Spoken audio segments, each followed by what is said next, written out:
ನಮ್ಮ TV Facebook page ನ like ಮಾಡಿ, ಯೂಟ್ಯೂಬ್ ಚಾನೆಲ್ ನ ಸಬ್ಸ್ಕ್ರೈಬ್ ಮಾಡಿ. ನಮ್ಮ ಎಲ್ಲಾ ಯೂಟ್ಯೂಬ್ ವಿಡಿಯೋ ಅಪ್ಡೇಟ್ಸ್ಗೆ ಬೆಲ್ ಐಕಾನ್ ಕ್ಲಿಕ್ ಮಾಡಿ.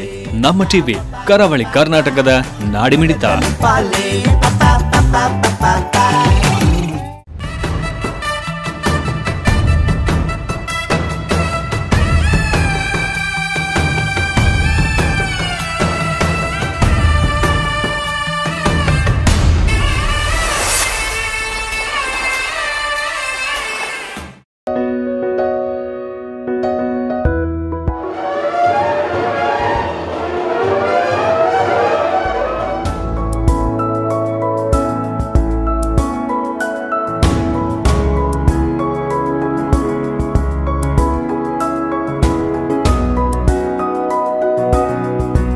ಈ ಮಹೋತ್ಸವದ ಮೂಲ ನಾಯಕ ಭಗವಾನ್ ಶ್ರೀ ಬಾಹುಬಲಿ ಸ್ವಾಮಿಯ ಚರಣ ಕಮಲಗಳಿಗೆ ನಮನಗಳನ್ನು ಸಲ್ಲಿಸಿ ಸಮಾರಂಭದ ಅಧ್ಯಕ್ಷರು ಪೂಜ್ಯ ಕಾವಂದರ ಆಶೀರ್ವಾದ ಪೂರ್ವಕ ಅನುಮತಿಯನ್ನು ಬೇಡಿಕೊಂಡು ವಿರಾಜಮಾನರಾಗಿರುವಂತಹ ಪರಮ ಪೂಜ್ಯ ಶ್ರೀ ಶ್ರೀ ಶ್ರೀ ವಿಶ್ವೇಶತೀರ್ಥ ಶ್ರೀ ಪಾದಂಗಳವರ ಅನುಗ್ರಹ ಮತ್ತು ಆಶೀರ್ವಾದವನ್ನು ಬೇಡಿಕೊಂಡು ಈ ಸಭಾ ಕಾರ್ಯಕ್ರಮವನ್ನು ಪ್ರಾರಂಭಿಸ್ತಾ ಇದ್ದೇನೆ.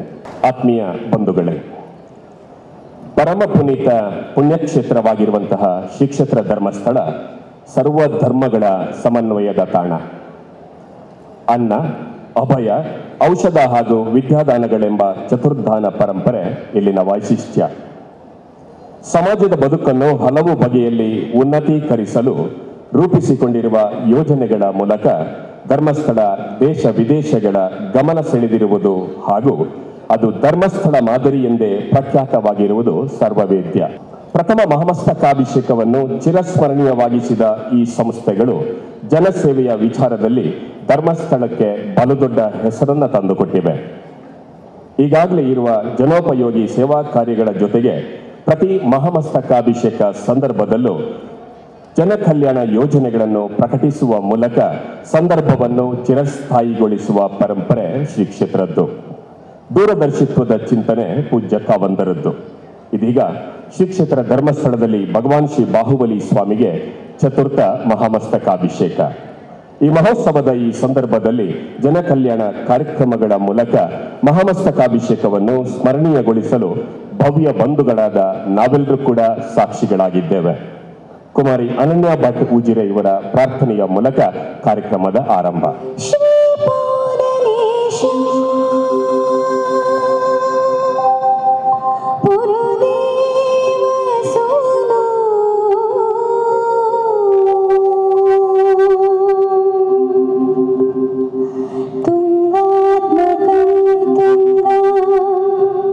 ಪೂಜ್ಯ ಕಾವಂದರು ಡಾಕ್ಟರ್ ಡಿ ವೀರೇಂದ್ರ ಹೆಗಡೆಯವರು ಇದೀಗ ಸ್ವಾಗತ ಭಾಷಣವನ್ನು ನೆರವೇರಿಸಲಿದ್ದಾರೆ. ಶ್ರೀ ಮಂಜುನಾಥ ಸ್ವಾಮಿಯನ್ನು ಪ್ರಾರ್ಥಿಸಿ ನಮ್ಮ ಕಾರ್ಯಕ್ರಮಗಳು 12 ವರ್ಷದ ಬಳಿಕ ನಡೆಯುವಂಥ ಧರ್ಮಸ್ಥಳ ಭಗವಾನ್ ಶ್ರೀ ಬಾಹುಬಲಿ ಸ್ವಾಮಿಯ ಪಾದಪೂಜೆ, ಮಹಾಮಸ್ತಕಾಭಿಷೇಕ ಮತ್ತು ಇತರ ಕಾರ್ಯಕ್ರಮಗಳು ನಡೆಯಲಿಕ್ಕಿದೆ. ಈ ಸಂದರ್ಭದಲ್ಲಿ ಅನೇಕ ಕಾರ್ಯಕ್ರಮಗಳನ್ನು ನಾವು ಹಮ್ಮಿಕೊಂಡಿದ್ದೇವೆ. ಅದರಲ್ಲಿ ಮುಖ್ಯವಾಗಿ ಇವತ್ತು ಜನಕಲ್ಯಾಣ ಕಾರ್ಯಕ್ರಮವನ್ನು ನಾವು ಹಮ್ಮಿಕೊಂಡಿದ್ದೇವೆ. ಸಾಮಾನ್ಯವಾಗಿ ಇಂತಹ ಉತ್ಸವಗಳು ನಡೆದಾಗ ಇದಕ್ಕೆ ಸಾಕ್ಷಿಯಾಗಿ ಆಶೀರ್ವಚನ ಮಾಡಲು ಬರಬೇಕಾದವರು ನಮ್ಮ ವೇದಿಕೆಯಲ್ಲಿರುವಂಥ ಪೂಜ್ಯರು. ಹಾಗಾಗಿ ಮೊದಲು ಪೂಜ್ಯ ಪೇಜಾವರ ಶ್ರೀಗಳವರು ಈ ಬಾಹುಬಲಿ ಸ್ವಾಮಿಯನ್ನು ಕಲ್ಲಿನ ರೂಪದಿಂದ ಪ್ರತಿಷ್ಠಾಪನೆ ಆಗುವವರೆಗೆ ಕಂಡವರು. ಪೀಠದಲ್ಲಿ ಇವತ್ತು ಈ ಜನಕಲ್ಯಾಣ ಕಾರ್ಯಕ್ರಮ ಆಗಬೇಕು ಅನ್ನೋ ನಮ್ಮ ಆಸೆ ಆಗಿತ್ತು. ತಾವು ಒಪ್ಪಿ ಎಷ್ಟೇ ವ್ಯಸ್ತರಾಗಿ ಬಂದಿದ್ದೀರಿ. ಮೊದಲನೇದಾಗಿ ತಮಗೆ ನಮ್ಮ ಪ್ರಣಾಮಗಳನ್ನು ಅರ್ಪಿಸಿ, ನಮಸ್ತೆಗಳನ್ನು ಅರ್ಪಿಸಿ, ಗೌರವಗಳ ಸಮೇತ ತಮ್ಮನ್ನು ಈ ಕಾರ್ಯಕ್ರಮಕ್ಕೆ ಮೊದಲನೇದಾಗಿ ಸ್ವಾಗತಿಸ್ತಾ ಇದ್ದೇನೆ. ನಮ್ಮ ಕ್ಷೇತ್ರದಲ್ಲಿ ಏನು ಹೊಸ ಕೆಲಸ ಮಾಡ್ತಿಂದ ಈ ಪತ್ರಿಕೆಯವರು, ಪ್ರೆಸ್ನವರು ಕೇಳ್ತಾರೆ. ಪ್ರತಿ ಬಾರಿ ಅವರು ಕೇಳೋದು, ನಿನ್ನೆವರೆಗೆ ನೀವು ಮಾಡಿದ ಕಾರ್ಯಕ್ರಮ ಆಯ್ತಲ್ಲ, ಅದು ಹಳೆದಾಯಿತು ಬಿಡಿ, ಇನ್ನು ನಾಳೆ ಏನು ಮಾಡ್ತೀರಿ ಹೇಳಿ ಅಂತ. ಇದು ಸದಾ ಸಮಸ್ಯೆ.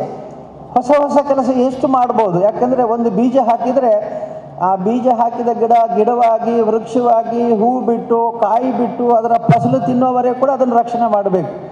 ಬೀಜ ಹಾಕೋದು ಸುಲಭ, ಆಮೇಲೆ ನೋಡ್ಕೊಳ್ಳೋದು ಕಷ್ಟ. ಹಾಗಾಗಿ ನಾವು ಕೂಡ ಬಹಳ ಯೋಚನೆ ಮಾಡಿ ಕಾರ್ಯಕ್ರಮಗಳನ್ನು ರೂಪಿಸಿಕೊಳ್ತೇವೆ. ಇವತ್ತು ಅನೇಕ ಜನಕಲ್ಯಾಣ ಕಾರ್ಯಕ್ರಮಗಳನ್ನು ನಾವು ಘೋಷಿಸ್ತಾ ಇದ್ದೇವೆ. ಅದೆಲ್ಲ ಮುಂದಕ್ಕೆ ನಮ್ಮ ಮಾನ್ಯ ಮುಖ್ಯಮಂತ್ರಿಗಳು ಶ್ರೀ ಕುಮಾರಸ್ವಾಮಿ ಅವರು ಬಂದ ಮೇಲೆ ಘೋಷಣೆ ಆಗುತ್ತೆ. ಇವತ್ತು ನಾನು ಈ ಎಲ್ಲ ಅಭಿವೃದ್ಧಿ ಕಾರ್ಯಕ್ರಮಗಳನ್ನು ನೋಡಿ ನಮಗೆ ಸದಾ ಆಶೀರ್ವಾದ ಅನುಗ್ರಹ ಮಾಡ್ತಾ ಇರತಕ್ಕಂಥ ಪೂಜ್ಯ ಪೇಜಾವರ ಮಠದ ಶ್ರೀ ಶಿವತೀರ್ಥ ಶ್ರೀಪಾದಂಗಳವರನ್ನು ನಾನು ಸ್ವಾಗತಿಸಿ ಅವರು ಜ್ಯೋತಿ ಹಚ್ಚಿ ಅಖಂಡವಾಗಿ ಧರ್ಮಸ್ಥಳದ ಈ ಸೇವಾ ಕಾರ್ಯಕ್ರಮಗಳು ನಡೀಬೇಕು ಅಂಥೇಳಿ ಅವರ ಆಶೀರ್ವಾದವನ್ನು ಯಾಚಿಸುತ್ತಾ, ಸದಾನಂದ ಗೌಡರು ಇವತ್ತು ನಮ್ಮ ಸಣ್ಣ ಸಂಚಿಕೆಯನ್ನು ಬಿಡುಗಡೆ ಮಾಡಲಿಕ್ಕಿದ್ದಾರೆ. ಅವರನ್ನು ಕೂಡ ನಾನು ಈ ಕಾರ್ಯಕ್ರಮದಲ್ಲಿ ಭಾಗವಹಿಸಿ ನಮ್ಮನ್ನೆಲ್ಲರೂ ಉದ್ದೇಶಿಸಿ ಮಾತಾಡಬೇಕು ಅಂತೇಳಿ ಮತ್ತೊಮ್ಮೆ ಆತ್ಮೀಯವಾಗಿ ಸ್ವಾಗತಿಸಿ, ನೀವೆಲ್ಲರೂ ಸ್ವಲ್ಪ ಸಹನೆಯಿಂದ ಇರಬೇಕು. ನನಗೆ ಗೊತ್ತಿದೆ ನಿಮಗಿಂತ ಸುಖವಾಗಿದ್ದೀರಿ ನೀವು ಫ್ಯಾನ್ ಗಾಳಿಯಲ್ಲಿ, ಆದರೂ ಕೂಡ ಕೂತ್ಕೊಳ್ಳೋದು ಕಷ್ಟ. ಸ್ವಲ್ಪ ಸಮಾಧಾನದಿಂದ ನೀವು ಕೂತ್ಕೊಳ್ಬೇಕು, ಸಹನೆಯಿಂದ ಇರಬೇಕು. ನಮ್ಮ ಶ್ರೀ ಕುಮಾರಸ್ವಾಮಿ ಅವರು ಬಹಳ ಕ್ಷೇತ್ರದ ಮೇಲೆ ವಿಶ್ವಾಸದಿಂದ ಬರ್ತಾ ಇದ್ದಾರೆ.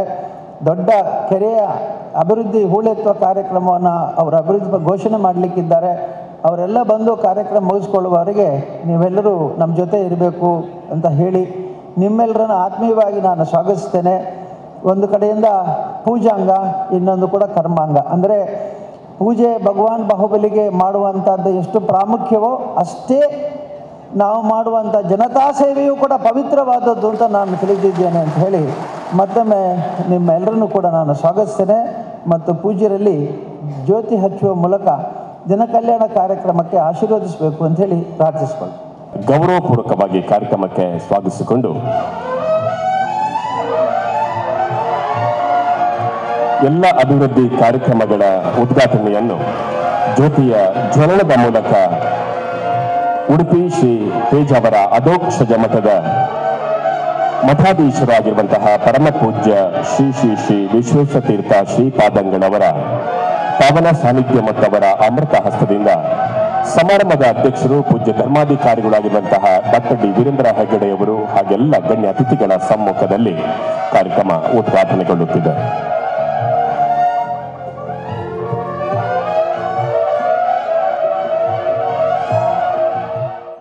ಫಲ ಪುಷ್ಪವನ್ನು ಹಾರವನ್ನು ಸಮರ್ಪಿಸುವುದರ ಮೂಲಕ ಅತ್ಯಂತ ಭಕ್ತಿಪೂರ್ವಕವಾದಂತಹ ಗೌರವ ಸಮರ್ಪಣೆಯನ್ನ ಇದೀಗ ನೆರವೇರಿಸ್ತಾ ಇದ್ದಾರೆ.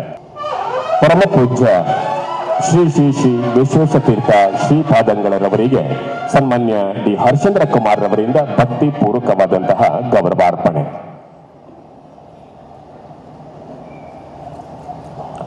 ಆರೋಗ್ಯ ಸಮಿತಿಯ ಸಂಚಾಲಕರಾಗಿರುವಂತಹ ಡಾಕ್ಟರ್ ಮಹಾವೀರ್ ಜೈನ್ ಮೂಡಬಿದ್ರಿ ಇವರು ವೇದಿಕೆಗೆ ಬಂದು ಈ ಸುಂದರ ಕಾರ್ಯಕ್ರಮದ ಅಧ್ಯಕ್ಷತೆಯನ್ನ ವಹಿಸಿರುವಂತಹ ಶ್ರೀ ಕ್ಷೇತ್ರ ಧರ್ಮಸ್ಥಳದ ಧರ್ಮಾಧಿಕಾರಿಗಳು ನಮ್ಮೆಲ್ಲರ ಪೂಜ್ಯ ಕಾವಂದರನ್ನ ಭಕ್ತಿಪೂರ್ವಕವಾಗಿ ಈ ಕಾರ್ಯಕ್ರಮದಲ್ಲಿ ಇದೀಗ ಫಲಪುಷ್ಪದ ಗೌರವ ಸಮರ್ಪಣೆಯ ಮೂಲಕ ಕಾರ್ಯಕ್ರಮಕ್ಕೆ ಸ್ವಾಗತಿಸುತ್ತಾರೆ. ಡಾಕ್ಟರ್ ಮಹಾವೀರ್ ಜೈನ್ ಇವರಿಂದ ಪೂಜ್ಯ ಕಾವಂದರಿಗೆ ಭಕ್ತಿಪೂರ್ವಕವಾದಂತಹ ಗೌರವ ಸಮರ್ಪಣೆ.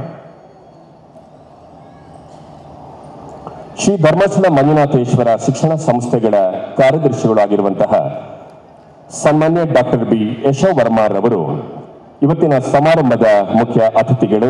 ಕೇಂದ್ರ ಸರ್ಕಾರದ ಸಾಂಖ್ಯಿಕ ಮತ್ತು ಕಾರ್ಯಕ್ರಮ ಅನುಷ್ಠಾನ ಇಲಾಖಾ ಸಚಿವರು, ಕರ್ನಾಟಕ ಸರ್ಕಾರದ ಮಾಜಿ ಮುಖ್ಯಮಂತ್ರಿಗಳು ಆಗಿರುವಂತಹ ಸನ್ಮಾನ್ಯ ಡಿ.ವಿ. ಸದಾನಂದ ಗೌಡ ಇವರನ್ನ ಶಾಲು ಹಾಗೆ ಹಾರಾರ್ಪಣೆಯ ಮೂಲಕ ಅತ್ಯಂತ ಪ್ರೀತಿಪೂರ್ವಕವಾಗಿ ಗೌರವ ಸಮರ್ಪಣೆಯೊಂದಿಗೆ ಮಗದೊಮ್ಮೆ ಕಾರ್ಯಕ್ರಮಕ್ಕೆ ಸ್ವಾಗತಿಸುತ್ತಾರೆ. ಸ್ವಯಂ ಸೇವಕಾ ಸಮಿತಿಯ ಸಂಚಾಲಕರಾಗಿರುವಂತಹ ಮಾನ್ಯ ನೇಮಿರಾಜ್ ಆರಿಗ ಕಾರ್ಕಳ ಇವರು ವೇದಿಕೆಗೆ ಬಂದು ನಮ್ಮ ಈ ಕಾರ್ಯಕ್ರಮದ ಇನ್ನೋರ್ವ ಮುಖ್ಯ ಅತಿಥಿ ಬೆಳ್ತಂಗಡಿ ವಿಧಾನಸಭಾ ಕ್ಷೇತ್ರದ ಶಾಸಕ ಕ್ರಿಯಾಶೀಲರಾಗಿರುವಂತಹ ಸನ್ಮಾನ್ಯ ಶ್ರೀ ಹರೀಶ್ ಪುಂಜಾರ್ ಅವರನ್ನ ಅತ್ಯಂತ ಪ್ರೀತಿಪೂರ್ವಕವಾಗಿ ಕಾರ್ಯಕ್ರಮಕ್ಕೆ ಸ್ವಾಗತಿಸುತ್ತಾರೆ. ಸನ್ಮಾನ್ಯ ಶಾಸಕ ಹರೀಶ್ ಪುಂಜಾರ್ ಅವರಿಗೆ ನೇಮಿರಾಜ ಆರಿಗ ಇವರಿಂದ ಗೌರವಾರ್ಪಣೆ.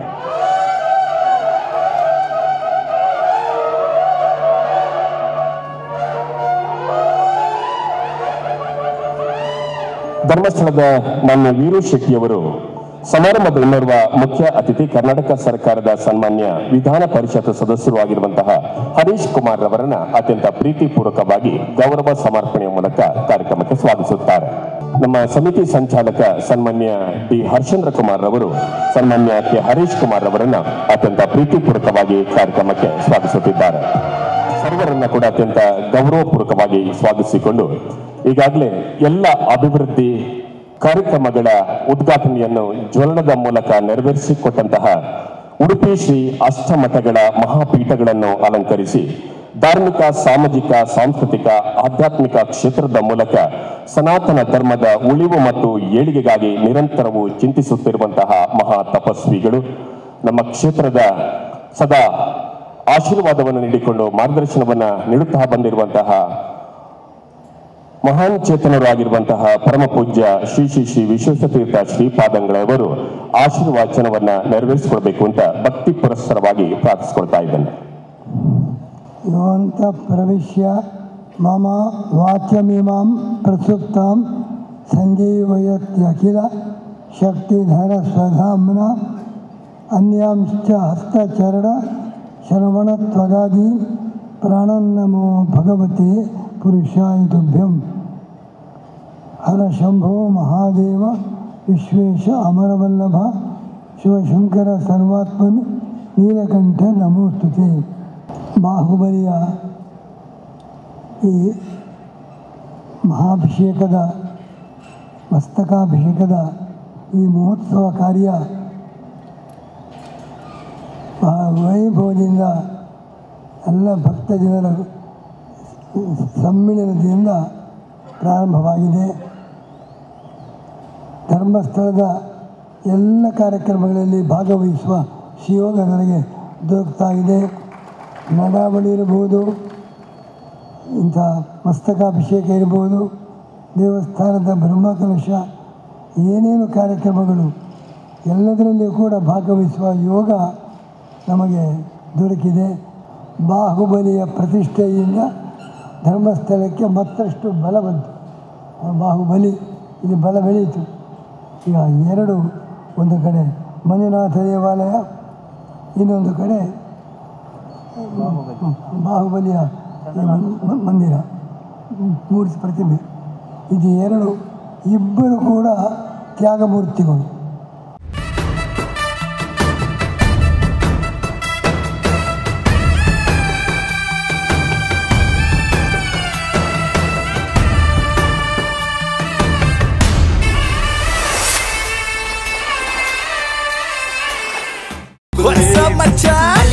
ನಮ್ಮ ಟಿವಿ ಫೇಸ್ಬುಕ್ ಪೇಜ್ ನ ಲೈಕ್ ಮಾಡಿ, ಯೂಟ್ಯೂಬ್ ಚಾನೆಲ್ ನ ಸಬ್ಸ್ಕ್ರೈಬ್ ಮಾಡಿ.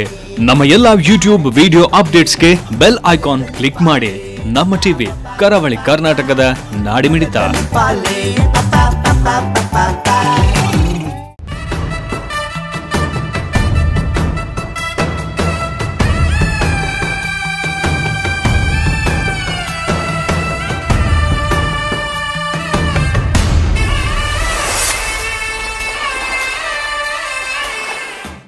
ಮಹಾದೇವ ವೈರಾಗ್ಯ ಮೂರ್ತಿ, ಬಾಹುಬಲಿ ವೈರಾಗ್ಯ ಮೂರ್ತಿ, ಮಹಾದೇವನು ತ್ಯಾಗಮೂರ್ತಿ, ಭಕ್ತರಿಗೋಸ್ಕರ ತ್ಯಾಗ ಮಾಡಿದವ. ಬಾಹುಬಲಿಯು ತ್ಯಾಗಮೂರ್ತಿ.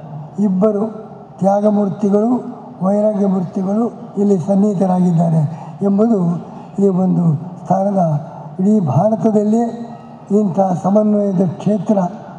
ಒಂದು ಕಡೆ ಜೈನರು ಕೂಡ ಭಾಗವತದಲ್ಲಿ ವರ್ಣಿಸಿದ್ದಾರೆ. ಭರತ ಮತ್ತು ಋಷಭ ಇವರ ಉಲ್ಲೇಖ ಭಾಗವತ ಗ್ರಂಥದಲ್ಲಿ ವಿಶೇಷವಾಗಿ ವರ್ಣಿಸಿದ್ದಾರೆ. ಬಹಳ ದೊಡ್ಡ ಜ್ಞಾನನಿಧಿಗಳು ಅಂತ ವರ್ಣಿಸಿದ್ದಾರೆ. ಅದೇ ಸಮಕಾಲದವರು ಬಾಹುಬಲಿ. ಆದ್ದರಿಂದ ಎರಡೂ ಕೂಡ ಜಗತ್ತಿಗೆ ತ್ಯಾಗದ ಸಂದೇಶವನ್ನು ನೀಡಿದ ದೊಡ್ಡ ಕ್ಷೇತ್ರ. ಎರಡು ಮೂರ್ತಿಗಳ ಮುಖಾಂತರ ಜಗತ್ತಿಗೆ ತ್ಯಾಗದ ಸಂದೇಶ ನೀಡಿದ ಇಂಥ ಒಂದು ಕ್ಷೇತ್ರ ಭಾರತದಲ್ಲಿ ಮತ್ತೆಲ್ಲಿಯೂ ಕೂಡ ಕಾಣಲಿಕ್ಕೆ ಸಾಧ್ಯವಿಲ್ಲ. ಅಂತಹ ನಮಗೆಲ್ಲ ಸ್ಫೂರ್ತಿದಾಯಕವಾದ ಈ ಒಂದು ಕ್ಷೇತ್ರ. ಇಲ್ಲಿ ಈ ಮಸ್ತಕಾಭಿಷೇಕ, ದೇವರಿಗೆ ಅಭಿಷೇಕ, ಹಾಲು ಮೊಸರು ಇದರಿಂದ ದೇವರಿಗೆ ಅಭಿಷೇಕ ಆದರೆ ಆ ಬಾಹುಬಲಿಯು ಇಡೀ ಜನತೆಗೆ, ಭಕ್ತ ಜನತೆಗೆ ಜ್ಞಾನದ ಅಭಿಷೇಕ ಮಾಡ್ತಾರೆ. ಇಲ್ಲಿ ಮೂರ್ತಿಗೆ ಅಭಿಷೇಕ, ಪಂಚಾಮೃತ ಅಭಿಷೇಕ, ಜನತೆಗೆ ಜ್ಞಾನ ಭಕ್ತಿಯ ಅಭಿಷೇಕ. ಇದು ಎರಡು ಅಭಿಷೇಕ ಏಕಕಾಲದಲ್ಲಿ ನಡೀತಾ ಇದೆ ಅಂತ ನಾನು ಭಾವಿಸ್ತಾ ಇದ್ದೇವೆ. ಅಂತಹ ಈ ಮಹೋನ್ನತ ಕಾರ್ಯಕ್ರಮದಲ್ಲಿ ಈ ಸಲ ಕೂಡ ಭಾಗವಹಿಸುವ ಸಂದರ್ಭ ನಮಗೆ ದೊರಕಿದೆ. ಇದರಿಂದ ಇಲ್ಲಿ ನಾವು ಒಂದು ಗಮನದಲ್ಲಿರಬೇಕು. ಭಗವಂತನಿಗೆ ನಾವೇನು ದೇವರಿಗೆ ಅಭಿಷೇಕ ಮಾಡ್ತಾ ಇದ್ದೇವೆ, ಅದರಿಂದ ಇಡೀ ಜನತೆಯಲ್ಲಿ ಹೊಸ ಸ್ಫೂರ್ತಿ ಬಂತು. ಈ ಒಂದು ಅಭಿಷೇಕದ ಕಾರ್ಯ ಮೊನ್ನೆ ಪ್ರಯಾಗಕ್ಕೆ ಹೋಗಿದ್ದೇವೆ. ಅಲ್ಲಿ ಕುಂಭದ ಪರ್ವ ಅಂಥ ಸಂದರ್ಭದಲ್ಲಿ ಹೋಗಿದ್ದೇವೆ. ಅಲ್ಲಿಯ ಜನಜಂಗುಳಿ ಇಲ್ಲಿಯೂ ಕೂಡ ನಿನ್ನೆಯಿಂದ ಜನತೆ ಸೇರುತ್ತಾ ಇದೆ. ಇದರಿಂದ ಇಡೀ ಜನರಲ್ಲಿಯೇ ಕೂಡ ಒಂದು ವಿಶೇಷವಾದ ಒಂದು ಜಾಗೃತಿ, ಧರ್ಮದ ಜಾಗೃತಿ, ಭಕ್ತಿಯ ಜಾಗೃತಿ, ಜ್ಞಾನದ ಜಾಗೃತಿ. ಧರ್ಮ, ಭಕ್ತಿ, ಜ್ಞಾನ ಈ ಮೂರರ ಸ್ಫೂರ್ತಿ ಇಂಥ ದೊಡ್ಡ ಪ್ರಮಾಣದ ಉತ್ಸವದಿಂದ ಸಮಾಜದಲ್ಲಿ ಆಗತಕ್ಕಂಥ ಪರಿಣಾಮ ಅನೇಕ ಸಮಯದವರೆಗೆ ಹಾಗೆಯೇ ಉಳಿಯುತ್ತದೆ. ಅಂಥ ಒಂದು ಜನಜಾಗೃತಿಯ ಕಾರ್ಯಕ್ರಮ ಇಲ್ಲಿ ಧರ್ಮಸ್ಥಳದಲ್ಲಿ ದೇವತಾರಾಧನೆ, ಜನತಾರಾಧನೆ ನಮ್ಮ ಹೆಗಡೆಯವರಿಂದ ಎರಡು ಅದ್ಭುತ ರೀತಿಯಿಂದ ದೇವತಾರಾಧನೆ, ಅದು ನಡಾವಳಿ ಇರಲಿ, ಬ್ರಹ್ಮಕಲಶ, ಯಾವುದೇ ರೀತಿಯ ಭಗವಂತನ ಆರಾಧನೆ, ಅದು ಶಿವನದ್ದಿರಬಹುದು, ಬಾಹುಬಲಿಯದ್ದಿರಬಹುದು, ಆ ದೇವತಾರಾಧನೆ. ಇನ್ನೊಂದು ಕಡೆ ಜನತಾರಾಧನೆ, ಇಡೀ ಜನ ಸಮುದಾಯಕ್ಕೆ ಭೂವಿಧವಾಗಿ ಬಹುಮುಖವಾಗಿ ನಡೆಯುವಂಥ ಸೇವಾ ಕಾರ್ಯ. ಹೀಗೆ ದೇವತಾ ಸೇವೆ, ಜನತಾ ಸೇವೆ ಎರಡು ಕೂಡ ಅತ್ಯಂತ ಅದ್ಭುತ ಪ್ರಮಾಣದಲ್ಲಿ ಧರ್ಮಸ್ಥಳದಿಂದ ನಡೀತಾ ಇದ್ದು, ಆ ಮೂಲಕ ಇಡೀ ದೇಶದಲ್ಲಿಯೇ ಒಂದು ಧರ್ಮದ ಸಂಸ್ಕೃತಿಯ ವಿಶೇಷ ಬೆಳವಣಿಗೆ ಆಗಲಿಕ್ಕೆ ಅನುಕೂಲವಾಗುವಂಥ ಕಾರ್ಯಕ್ರಮ ನಿರಂತರ ನಡೀತಾ ಇದೆ. ಎಲ್ಲ ಜನರು ಸ್ಪಂದಿಸ್ತಾ ಇದ್ದಾರೆ. ಇದರಿಂದ ನಮ್ಮ ಆಧ್ಯಾತ್ಮಿಕ ಶಕ್ತಿ ಬೆಳೀಲಿಕ್ಕೆ ಅನುಕೂಲವಾಗ್ತಾ ಇದೆ. ಸೇವಾ ಸ್ಫೂರ್ತಿಯು ಕೂಡ ಬೆಳೀತಾ ಇದೆ. ಇಂಥ ದೊಡ್ಡ ಸೇವೆಯು ನಮ್ಮ ವೀರೇಂದ್ರ ಹೆಗಡೆಯವರಿಂದ ಧರ್ಮಸ್ಥಳದಲ್ಲಿ ಏನು ನಡೀತಾ ಇದೆ, ಇದನ್ನು ನಾನು ಕಂಡು ಸಂತೋಷ ಪಡ್ತಾ ಇದ್ದೇವೆ. ಎಲ್ಲರಿಗೂ ಇಡೀ ಜನತೆ ಸಂತೋಷ ಪಡ್ತಾ ಇದೆ, ಸ್ಫೂರ್ತಿ ಪಡೀತಾ ಇದೆ. ಅದಕ್ಕೆ ನಮ್ಮ ವೀರೇಂದ್ರ ಹೆಗಡೆಯವರನ್ನು ನಾನು ಹೃತ್ಪೂರ್ವಕವಾಗಿ ಅಭಿನಂದಿಸ್ತಾ ಇದ್ದೇನೆ. ನಮ್ಮ ಜೀವನದಲ್ಲಿ 4 ಪ್ರಕಾರ ಇದೆ ಜೀವನ. ಒಂದು ಕಥೆ ಹೇಳ್ತೀನಿ.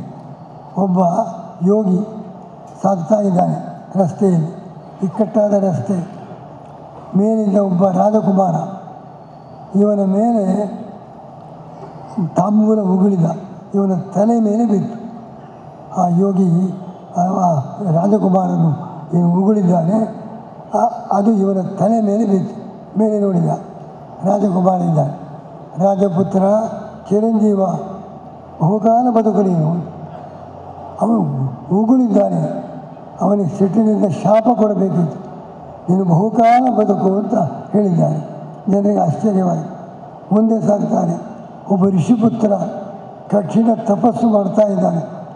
ಅವನನ್ನು ಕಂಡು ಆ ಯೋಗಿ, ಮಾಜೀವ ಋಷಿಪುತ್ರಗ, ನೀನು ಬದುಕುವುದೇ ಬೇಡ, ಬೇಗ ಸತ್ತು ಬಿಡು. ಆ ಅನ್ಯಾಯ ಮಾಡಿದ ಉಗುಳಿದ ರಾಜಕುಮಾರನ ಬಹುಕಾಲ ಬದುಕು ಅಂತ.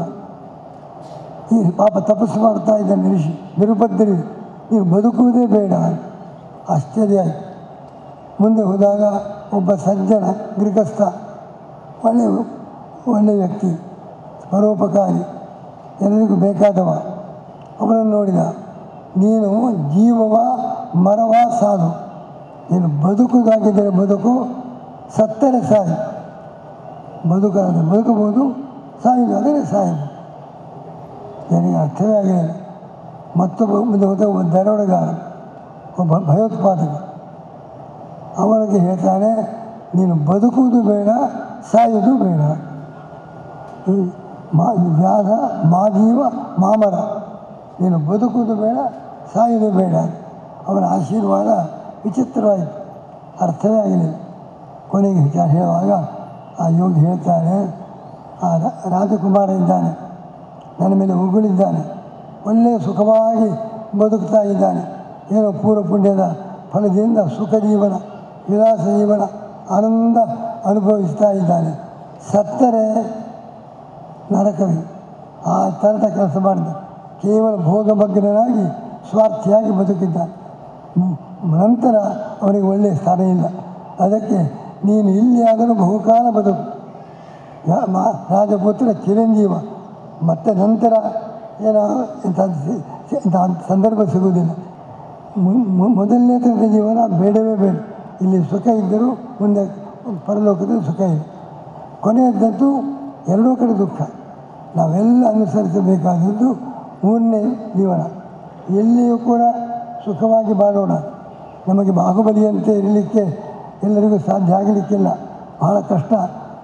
ಅದಕ್ಕೆ ಹೆದರುವುದಾಗಿದ್ದರೆ ಇಲ್ಲಿಯಾದರೂ ಒಳ್ಳೆಯ ರೀತಿಯಿಂದ ಬದುಕಿಕೊಂಡು ತಾನೂ ಬದುಕಿ ಉಳಿಯವರಿಗೂ ಕೂಡ ಬದುಕಿನಲ್ಲಿ ಅನುಕೂಲ ಮಾಡಿಕೊಟ್ಟು ಲೋಕ ಸೇವಕನಾಗಿ ಜನಪ್ರಿಯನಾಗಿ ನಾವು ಬದುಕಿದರೆ ಅವನಿಗೆ ಇಲ್ಲಿ ಮತ್ತು ಅಲ್ಲಿ ನಮಗೆ ಬಾಹುಬಲಿ ಮುಂತಾದ ದೊಡ್ಡ ದೊಡ್ಡ ವ್ಯಕ್ತಿಗಳು, ಋಷಿಗಳು, ಅವರ ಜೀವನ ಅನುಸರಣೆ ಮಾಡಲಿಕ್ಕೆ ನಮಗೆ ಸಾಧ್ಯವಾಗದೇ ಹೋದರೂ ಕೊನೆಗೆ ಆ ಮೂರನೇ ಪ್ರಕಾರದ ಜೀವನ ಇಲ್ಲಿ ಜನೋಪಕಾರಿಯಾಗಿ ಉತ್ತಮ ಜೀವನ ನಡೆಸಿಕೊಂಡು ಇಲ್ಲಿಯೂ ಅಲ್ಲಿಯೂ ಸಲ್ಲುವ ರೀತಿಯ ಜೀವನ ನಮ್ಮದಾಗಬೇಕು.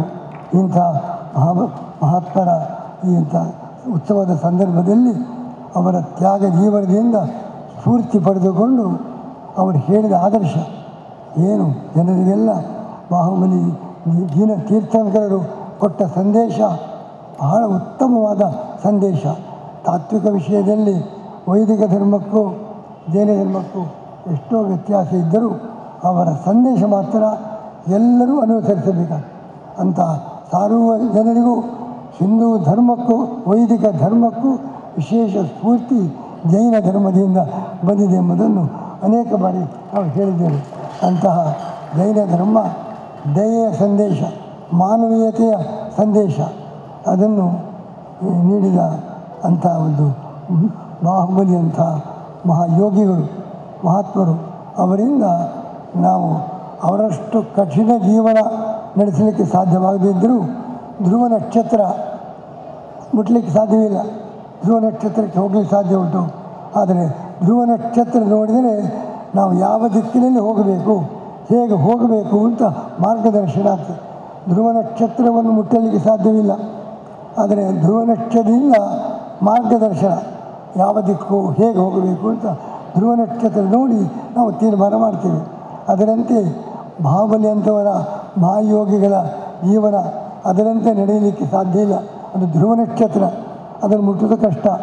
ಆದರೆ ಅದರಿಂದ ನಾವು ಸ್ಫೂರ್ತಿ, ನಮ್ಮ ಜೀವನ ಅವರ ಸಂದೇಶದಂತೆ ಆದಷ್ಟು ಉತ್ತಮ ನೀತಿ, ನಡತೆ, ಚಾರಿತ್ರ್ಯದಿಂದ ಕೂಡಿದ ಜೀವನವನ್ನು ನಾವು ಮಾಡಬೇಕು ಎಂಬಂಥ ಸಂದೇಶವನ್ನು ನೀಡುವ ಆ ಉತ್ಸವ ಅವರಿಗೆ ಮಸ್ತಕಾಭಿಷೇಕ, ನಮ್ಮ ಮಸ್ತಕಕ್ಕೂ ಅಭಿಷೇಕವಿದೆ.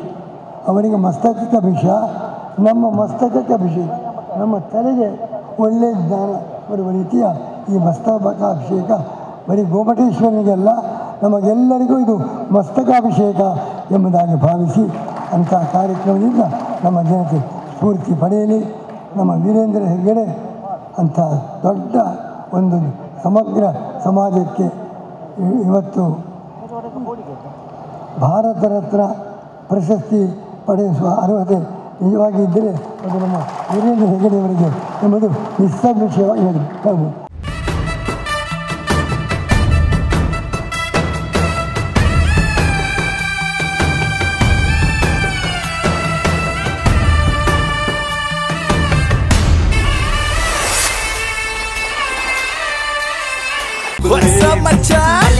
ನಮ್ಮ ಟಿವಿ ಫೇಸ್ಬುಕ್ ಪೇಜ್ ನ ಲೈಕ್ ಮಾಡಿ, ಯೂಟ್ಯೂಬ್ ಚಾನೆಲ್ ನ ಸಬ್ಸ್ಕ್ರೈಬ್ ಮಾಡಿ. ನಮ್ಮ ಎಲ್ಲಾ ಯೂಟ್ಯೂಬ್ ವಿಡಿಯೋ ಅಪ್ಡೇಟ್ಸ್ಗೆ ಬೆಲ್ ಐಕಾನ್ ಕ್ಲಿಕ್ ಮಾಡಿ. ನಮ್ಮ ಟಿವಿ ಕರಾವಳಿ ಕರ್ನಾಟಕದ ನಾಡಿಮಿಡಿತ.